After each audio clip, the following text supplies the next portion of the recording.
नाज़रीन गिरामी अस्सलामु अलैकुम वरहमतुल्लाहि वबरकातुहू। सीधी बात के ताज़ा तरीन प्राइम टाइम में आप लोगों का इस्तकबाल है।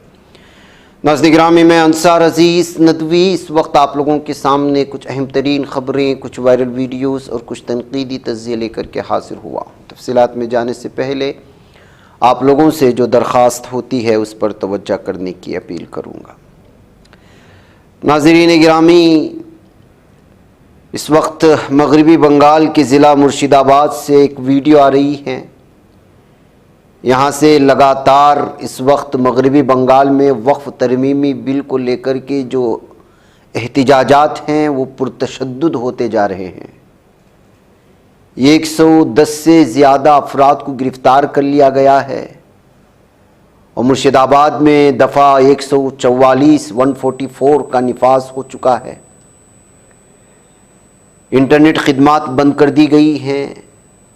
बहुत ज़्यादा हंगामे फूट पड़े थे। मालदा, जुनूबी परगना 24 और हुगली अजला में भी वक्फ़ क़ानून के ख़िलाफ़ लगातार मुज़ाहरे हो रहे हैं। शमशीरागंज, सुत्ती के इलाक़े में जो है बेतरतीब 70 और 41 अफराद को गिरफ़्तार किए जाने की तफसीली रिपोर्ट सामने आ रही है। यहाँ आगजनी और पुलिस की जीप में तोड़ फोड़ और भी बहुत सारी चीज़ें देखते हुए नाखुशगवार वाक़यात की मुसलसल जो है इस वक्त तफसीलात आ रही हैं। अभी भी यहाँ पर 144 का निफाज है, कशीदगी बरकरार है। ऐसे में ममता बनर्जी ने साफ और वाज़ेह तौर पर यह भी कहा है कि एहतिजाज ना करें, क्योंकि जो है इस बिल को इम्प्लीमेंट नहीं किया जाएगा बंगाल में। लेकिन महसूस यही होता है कि मगरबी बंगाल में इस वक्त आवाम लगातार जो है इस तरमीमी एक्ट के ख़िलाफ़ एहतिजाज करने को ज़रूरी समझ रहे हैं और हर दिन कहीं ना कहीं किसी न किसी इलाके में लोग निकल रहे हैं, एहतिजाज कर रहे हैं, जिसका नतीजा ये निकल रहा है कि अब जो बीजेपी लीडरान है और ममता बनर्जी हुकूमत के ख़िलाफ़ हमेशा से किसी मामले को लेकर के हिंदू मुसलमान करना चाहते हैं, अब इस मामले को उसी आईने में पेश करके आवाम के सामने पेश करने की कोशिश हो रही है। जैसे कि गिरिराज सिंह, इसने जो है ममता बनर्जी हुकूमत को निशाने पर लेते हुए कहा है कि मुर्शिदाबाद में जो वायलेंस हो रहा है, जो तशद्दुद हो रहा है, इसके पीछे जो है वो ख़ुद ममता बनर्जी का हाथ है। वो ख़ुद जो है लोगों को एहतिजाज करने पे मजबूर कर रही है, उसको सपोर्ट कर रही है। क्या हिंदुओं को बंगाल छोड़ देना चाहिए, ये कहते हुए इस एहतिजाज को कोई और रुख देने की कोशिशें हो रही हैं। और लगातार इस वक्त जो बंगाल की बीजेपी विंग है, उसके जो लीडरान है, वो प्रेस कॉन्फ्रेंस करते हुए इस एहतिजाजात को कहीं से कहीं मिलाने की कोशिशें हो रही हैं। इसीलिए पुरतशद्दुद एहतिजाजात के बजाय पुरअमन तौर पर एहतिजाजात किए जाएं तो ये सबसे ज़्यादा फ़ायदेमंद होगी। अगर तशद्दुद इख्तियार किया गया तो इसका इस्तेमाल बीजेपी की पार्टियां और हिंदुत्व तंजीमें करेंगी, जो है उसके मनफी असरात पड़ सकते हैं। ऐसे तासुरात पेश किए जा रहे हैं। आइए नाज़रीन गिरामी, एक वायरल वीडियो देखते हैं कि किस तरह से जो है तलबा नए नए आइडियाज़ अपनाते हैं। बॉयज़ हॉस्टल में, बाज़ हॉस्टलों में लड़कियों का दाखिला ममनू करार दिया जाता है, लेकिन एक तालिब इल्म अपनी माशूक़ा को बॉयज़ हॉस्टल में लाने के लिए ऐसे हरबे इस्तेमाल करता है कि जो है बिलाखिर वो धर लिया जाता है। वो भी जिंदाल यूनिवर्सिटी के बॉयज़ हॉस्टल में लड़कियों को लाना मना है, जहाँ एक तालिब इल्म ने अपनी गर्लफ्रेंड को सूटकेस में छुपाकर हॉस्टल के अंदर लाने की कोशिश करता है, यानी जो ट्रॉली होती है बड़े साइज़ की। फिर किसी न किसी तरीक़े से, लंबी तफसीलात हैं, जो है लड़की आवाज़ निकालती है, वहाँ मौजूद सिक्योरिटी गार्ड को शक हो जाता है। फिर उसको खोल करके देखा जाता है तो उसमें से लड़की बाहर निकलती है। तो एक अपनी दोस्त को बॉयज़ हॉस्टल में लाने के लिए जिस तरह की साजिश रचा या जिस तरह का मंसूबा बनाया, उसकी वीडियो इस वक्त अलग अलग तबसरों के साथ सोशल मीडिया में शेयर की जा रही हैं और लिखा जा रहा है कि तलबा को वालिदैन पढ़ने के लिए भेजते हैं दूसरी यूनिवर्सिटियों में, वहाँ के हॉस्टल्स में रखते हैं ताकि अच्छी तरह पढ़ें, लेकिन ये लोग क्या कर रहे हैं। नाज़रीन गिरामी, यूपी में गेस्ट हाउस का मुलाजिम सौरभ, जो कि बहराइच का रहने वाला है, अयोध्या राम मंदिर के गेट नंबर 3 के सामने वाक़े राजा गेस्ट हाउस में 6:30 बजे एक 30 साला खातून को नहाते हुए वीडियोग्राफी करने की कोशिश कर रहा था। ये राम की अकीदतमंद थी, वहाँ पूजा पाठ के लिए आई हुई थी, लेकिन देखिए किस तरह गंदी सोच रखने वाले ये लोग। गेस्ट हाउस में बावर्ची का काम करता था। 10 लड़कियों की फहश वीडियोस उसके मोबाइल से मिली हैं। इसका निशाना सिर्फ लड़कियां और नौजवान औरतें थी। फिलहाल उसे राम जन्मभूमि थाने के हवाले कर दिया गया है। होटल को सील कर दिया गया है, उसका कोई रजिस्ट्रेशन भी नहीं मिला है। तो नाज़रीन गिरामी, ये सूरत हाल है। ये वीडियो तो सोशल मीडिया में वायरल हो रही है, लेकिन मीडिया को, मेन स्ट्रीम मीडिया को लोगों के सामने लाकर इस पर तबसरे करने की हिम्मत नहीं है। हमारी ज़मीनी सूरत हाल क्या है? हम लोग बड़े पैमाने पर बड़े मुद्दों पर चीखते चिल्लाते मीडिया को तो देखते हैं, लेकिन इस तरह की खबरें कौन दिखाएगा? और ये खबर कौन दिखाएगा जिसकी वीडियो इस वक्त आपके सामने आएगी? मध्य प्रदेश के टेकमगढ़ के ज़िला अस्पताल में लापरवाही का एक गैर हसास मामला है, जहां एक दाखिल मरीज़ को ड्रॉप पिलाते हुए उसके 11 साला बेटे को ड्रिप स्टैंड के बजाय बोतल पकड़ने को कहा गया। बात बताए, ड्रिप स्टैंड जिस हॉस्पिटल में ना हो और वहाँ उसका बेटा ड्रिप स्टैंड का काम करे, तो वो रियासत, जिस रियासत में बीजेपी हुकूमत कर रही है और बड़े बड़े दावे करती है, उसकी हकीकी कहानी यही है। और इन्हीं खबरों को दबाने के लिए ही तो वक्फ तरमीमी बिल लाया जाता है, हिंदू मुस्लिम करवाया जाता है। ज़िली इंतज़ामिया से लेकर आम लोगों तक सबको चौंका दिया है ये मामला। मरीज़ का नाम पप्पू अहिरवार है, जिसे 8 अप्रैल को पथरी के दर्द की वजह से जिला अस्पताल में दाखिल कराया गया। दौरान इलाज जब उसे ड्रिप लाई गई तो अमले को ड्रिप स्टैंड ना मिला, तो अस्पताल के अमले ने ड्रिप उसके 11 साला बेटे के हवाले कर दी। ये मंजर हॉस्पिटल के इंतजामात पर कई सवालात को जन्म देता है। हर साल गवर्नमेंट हॉस्पिटलों को खरबा खरब जो है वो बजट तिब्बी लाइन से मंजूरी मिलती है, तो फिर ये तिब्बी शोबे में करोड़ा करोड़ अरबों रुपए जो आते हैं हुकूमत की जानिब से, वो जाते कहाँ हैं, कहाँ इस्तेमाल में लाए जाते हैं? अगर एक ज़िली हॉस्पिटल में एक ड्रिप स्टैंड भी आपको ना मिले, तो ये हमारे मुल्क के बदुनवानी की साफ़ और वाज़ेह तरीन मिसालें कहते हुए इस वीडियो पर भी तबसरे करने की कोशिशें हुई हैं। नाज़रीन गिरामी, नॉर्थ कश्मीर के हिंदवारा ज़िले में आज तलबा की एक टेम्पो हादिसे का शिकार हो गई है। इसमें 15 तलबा जो है वो ज़ख्मी बताए जा रहे हैं। वोडपोरा एरिया में ये जो है ओवरटर्न हो गई थी। आउट ऑफ कंट्रोल हो जाने की वजह से हादिसा पेश आया है। इसमें एक तालिब इल्म के जाँ बहक होने की भी खबरें आ रही हैं। दरअसल ये लोग पिकनिक के लिए जा रहे थे, तो ये मामला पेश आया है। नाज़रीन गिरामी, RTO पुलिस अफसरान की जानिब से जुल्म सितम की हमेशा से हमने कहानियाँ सुनी हैं, उनके बारहा वीडियोस आते रहते हैं। अब एक और वीडियो वायरल हो रही है इंस्पेक्टर मुक्ता सोनी जी की। ट्रक ड्राइवरों पर किस तरह से ट्रैफिक के पुलिस अफसरान चेकिंग के नाम पर उन पर जुल्म करते हैं, उनके साथ जो है वसूली होती है, उनको गुजरने नहीं दिया जाता, घंटे घंटे उनको इंतज़ार करने पर मजबूर किया जाता है। बारहा इस तरह की चीज़ें हम लोग बारहा सुन रहे हैं। अब ये वीडियो लोग शेयर करते हुए बताया जा रहा है कि किस तरह से ट्रैफिक पुलिस जो है आउट ऑफ कंट्रोल हो जाती है, ट्रक ड्राइवरों को हरासा करती है, बग़ैर किसी वजह के घंटों घंटों उनको इंतज़ार करने पर मजबूर करती है। ये हमारे भारत के RTO पुलिस की हकीकी तस्वीर है। ये कहते हुए एक ट्रक ड्राइवर के बाल को इंस्पेक्टर मुक्ता सोनी जी जो नोच रही है और खींचातानी कर रही है, वो वीडियो इस वक्त अलग अलग तबसरों के साथ वायरल हो रही है। नाज़रीन गिरामी, तहूर राणा को अमेरिका से लाया गया। ये सारी कहानी, जाहिर सी बात है कि अगर भारत में कोई छोटा सा लेकर के बड़ा काम भी हो जाता है, करने वाला कोई और होता है, लेकिन नाम आता है मोदी जी का। गुज़िश्ता 2014 से हम इसी तरह के नज़ारे देख रहे हैं, करता कोई और है, नाम किसी अपने का हो जाता है। अब आप देख रहे होंगे कि जब कभी भी कहीं पर बीजेपी किसी रियासत में शिकस्त होती है तो बीजेपी के सदर का नाम आ जाता है, और वहाँ पर जीत जाती है तो मोदी की तस्वीरें सामने आ जाती हैं।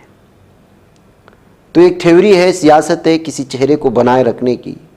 अब तहूर राणा का मामला क्या है और उसको किस तरह से कैश करने की कोशिशें हो रही है मोदी की, और सुबह से शाम तक जिस तरह से राग अलाप रहे हैं मीडिया, जबकि इनकी गिरफ्तारी एक सियासी हथकंडा है और अगले आने वाले इलेक्शंस में इसका भरपूर फ़ायदा उठाने की अलग अलग लोग तबसरे लिख रहे हैं। अंग्रेज़ी अखबारात में भी मुख्तलिफ सियासी तबसरा निगार इस पर तबसरा करने की कोशिशें हो रही हैं। ये बात अलग है कि उस तरह के तबसरों पर मेन स्ट्रीम मीडिया जो है तबसरा नहीं करता, दिखाता नहीं है, और वो पेपर की किसी कोने में शाये होकर के ख़त्म हो जाता है।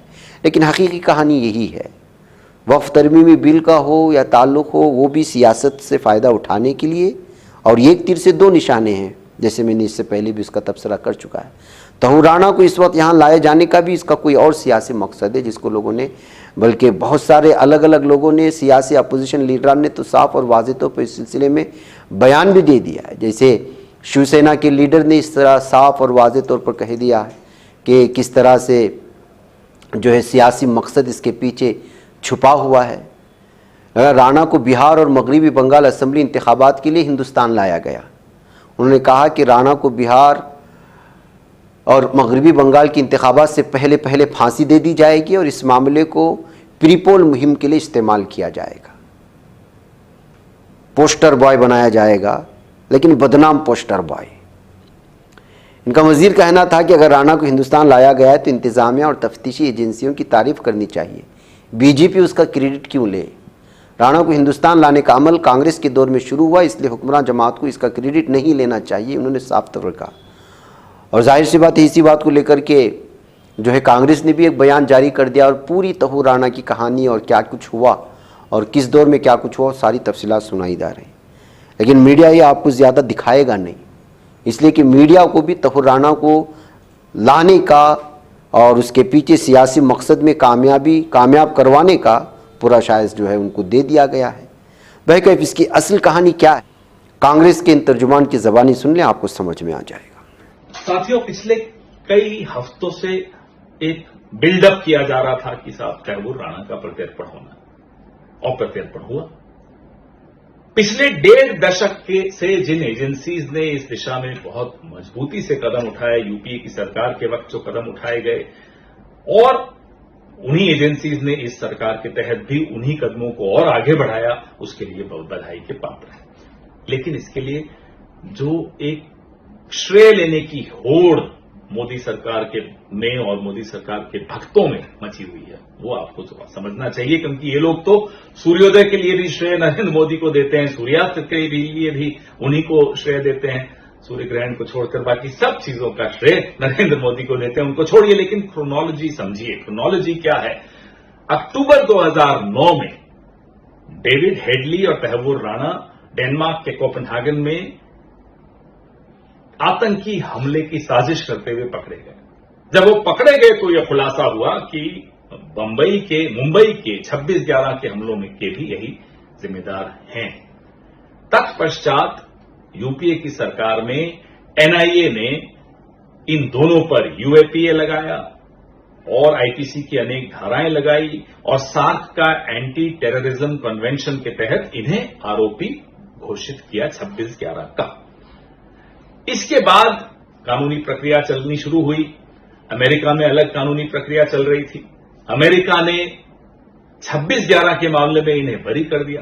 तब यूपीए की सरकार ने, कांग्रेस की सरकार ने, मनमोहन सिंह की सरकार ने सार्वजनिक रूप से अपनी निराशा व्यक्त की। कोई सरेंडर मोदी की तरह नहीं, सार्वजनिक रूप से की, और अपना प्रयास, कूटनीतिक प्रयास, कानूनी प्रयास सब चलता रहा। इसी दौरान नवंबर 2009 में जब कनाडा की सरकार ने, हमारी कूटनीतिक सफलता का मैं आपको एक उदाहरण भी देना चाहता हूं कि कनाडा की सरकार ने तमाम खुफिया जानकारियां हमें दी। अमेरिका की सरकार ने एमलैट के तहत खुफिया जानकारियां हमें दी, ये सब यूपीए सरकार में हुआ। लेकिन जब इन्हें बरी कर दिया गया अमेरिकन कानून के हिसाब से, तब हमने, जैसा कि मैंने आपको बताया, सार्वजनिक रूप से निराशा व्यक्त की और हमारे विदेश मंत्री सलमान खुर्शीद जी, हमारे विदेश सचिव रंजन मथाई जी, ये लोग सब लगातार secretary of state Hillary Clinton और अनेक अमेरिकी अधिकारियों के साथ अपना पक्ष मजबूती से रखते रहे। और उसके बाद जाकर हमारी खैर सरकार चली गई, वो अलग बात है। फिर जो नई सरकार आई उसके तहत भी एजेंसीज ने वही कदम, वही फाइल, वही मजबूत कागज जो यूपीए के वक्त इकट्ठे किए गए थे, उन्हीं को आगे बढ़ाया। उन्हीं कदमों को आगे बढ़ाते बढ़ाते आज इस स्थिति तक पहुंचे कि कानूनी प्रक्रिया खत्म होते होते प्रत्यर्पण आज संभव हो पाया। जो लोग इस प्रत्यर्पण का श्रेय नरेंद्र मोदी को देते हैं, उनसे मैं ये जानना चाहता हूं, पूछना चाहता हूं कि अगर एक व्यक्ति को श्रेय देना चाहते हैं तहव्वुर राणा के प्रत्यर्पण का, तो क्या दाऊद इब्राहिम का प्रत्यर्पण न हो पाना, डेविड हेडली का प्रत्यर्पण न हो पाना, मेहुल चोकसी का प्रत्यर्पण न हो पाना, विजय माल्या का प्रत्यर्पण न हो पाना, नीरव मोदी का प्रत्यर्पण न हो पाना, ये सब श्रेय किसको देते हैं मान्यवर? यह भी जानने लायक बात है। ये बात भी समझ लीजिए, जब भी भारत के हितों के खिलाफ कुछ भी होता है, वो पार्लियामेंट अटैक हो जो बीजेपी के वक्त हुआ, वो कंधार हो जो बीजेपी के वक्त हुआ, हम बीजेपी सरकार के साथ कंधे से कंधा मिलाकर भारत के हितों की रक्षा करने के लिए खड़े रहे। भारत के हितों के आगे किसी एक व्यक्ति का, वो नरेंद्र मोदी हो, वो सरेंडर मोदी हो, कोई हो, मायने नहीं रखता। ये भारत की संप्रभुता का सवाल है, ये भारत की सुरक्षा का सवाल है। जय हिंद। नाज़रीन गिरामी, भारत में इस वक्त ऐसा लगता है, और बिलखुसूस यूपी में, कानून काम करता है सिर्फ मुसलमानों के खिलाफ। दूसरे लोगों के खिलाफ यहां काम करने के लिए कानून नहीं है। करनी सेना उत्तर प्रदेश के शहर आगरा को आज पूरी तरह से घेर लिया है और उनके हाथों में हथियार हैं, अलग अलग तरह के तबसरे हैं, अलग अलग तरह के बयानात हैं, अलग अलग तरह के नारे हैं। हद से ज्यादा सिक्योरिटी तैनात कर दी गई हैं, 4000 अहलकार तैनात किए गए हैं, पीएसी की 9 कंपनियां अलर्ट पर रखी गई हैं, ड्रोन कैमरों के जरिए मुसलसल निगरानी की जा रही है, शहर के 800 मकामात पर बैरियर्स लगाए गए हैं, कई मकामात पर चेकपोस्ट भी कायम की गई हैं। लेकिन इसके बावजूद राणा संगा की यौम पैदाइश के मौके पर रक्त स्वाभिमान महासम्मेलन का इनेकाद किया गया। ये प्रोग्राम आगरा के कुबीरपुर इलाके में गढ़ी रामी के मकाम पर मुनाकिद किया गया है और लगातार हथियारों के जरिए से करनी सेना के बड़ी तादाद में लोग लगातार पहुंच रहे हैं। इजलास खास तौर पर समाजवादी पार्टी के राज्यसभा रुकन रामजी लाल सुमन के खिलाफ एहतिजाज के तौर पर मुनाकिद किए जाने की बात कही जा रही है। गुज़िश्ता महीने हमने प्राइम टाइम में वो वीडियो भी आपके सामने दिखाई थी। रामजी लाल सुमन ने पार्लियामेंट में राणा संगा से मुतालिक बयान दिया था। उसके बाद ये लोग पहुंचे थे, उनके घर के बाहर खड़ी गाड़ियों पर आग लगा दी थी, तोड़फोड़ मचाई थी, घर में घुसने की कोशिश की थी, बल्कि बुलडोजर लेकर पहुंच गए थे उनके घर तक। उसके बाद 26 मार्च को करनी सेना के कारकुनों ने आगरा में शदीद मुजाहिरा किया था। इस दौरान बड़ी तादाद में मुजाहिरीन ने रामजी लाल सुमन के संजय पैलेस वाक़ई रिहाइशगाह पर हमला किया था और भी बहुत कुछ चीज़ें। अब जो है उनके पैदाइश के दिन जो है इस तरह की बड़े पैमाने पर जो है एहतिजाज को लेकर के खौफ का माहौल बनाए जाने पर इंसाफ पसंद हिंदुस्तानी शहरी यूपी हुकूमत को कटहरे में खड़ा कर रहे हैं कि आप किस तरह से इतने बड़े पैमाने पर लोगों को हथियार लेकर एक ऐसी रियासत में, जहां रियासत में हमेशा से किसी न किसी बात को लेकर के फसादात के इम्कानात रहते हैं, खदशात रहते हैं, उनको आने की इजाज़त दी गई। जी हाँ, एहतिजाज करना, दर्ज करना तो हर एक का अपना जो है वो हक़ है, लेकिन इनके हाथों में हथियार क्यों हैं? तेज़धार हथियार कहाँ से आए? इनकी छानबीन करेंगे तो और भी कितने मुहलिक हथियार अंदरूनी सतह पर इन पर हो सकते हैं। इस तरह के दावों के साथ इस वीडियो को शेयर करते हुए लोग जो है इस वक्त पूरी तरह से इस पर तनकीद कर रहे हैं। नाज़रीन गिरामी, एक गिरगिट की कीमत कितनी हो सकती है? 1 लाख 2 लाख नहीं, आप गलत हैं। रंग बदलते गिरगिट की कीमत भी बढ़ती है और 60 लाख तक पहुंचती है। आसाम में टोके गेको लिजार्ड जिसको कहा जाता है, गिरगिट की एक नस्ल है जो बड़ी कीमती मानी जाती है और उसको बहुत ही अलग अलग चीज़ों के लिए इस्तेमाल की जाती है, बताया जा रहा है। आसाम पुलिस ने डिब्रूगढ़ में ऐसे कुछ लोगों को गिरफ्तार किया जो लगभग 8 ऐसे जो है गिरगिट को ले जाने की कोशिश कर रहे थे और उन्हें 1 गिरगिट की बदले बल्कि 11 गिरगिट की तादाद थी, 60 लाख रुपए में बेचने की कोशिशें हो रही थी और ख़रीदार भी इनको मिल चुके थे, लेकिन ख़रीदार के पास पहुंचने से पहले ही इनको जो है ज़ब्त कर लिया गया है। जिन लोगों को गिरफ्तार किया गया है उनके नाम मुनाश दुहोटिया और दिबाशिश दुहोटिया, दीपांकर घरगालिया के तौर पर की गई है। बताया जा रहा है कि ये जो है अरुणाचल के जंगलों में पाए जाते हैं और ये बड़ी कीमती होती हैं।